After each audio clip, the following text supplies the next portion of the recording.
Kubur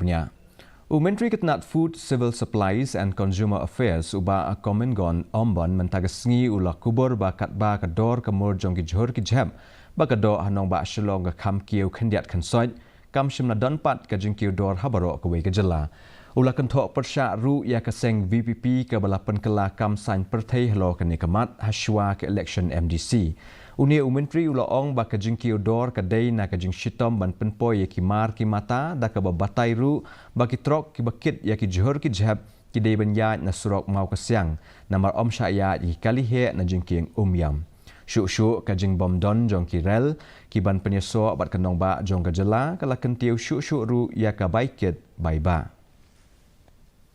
The mechanics also is different because when you purchase a retail, you have to select a good item, no? Like onion, suppose you do wholesale, you purchase around 50 rupees per kg in one bag. Then after you reach Lime Kra,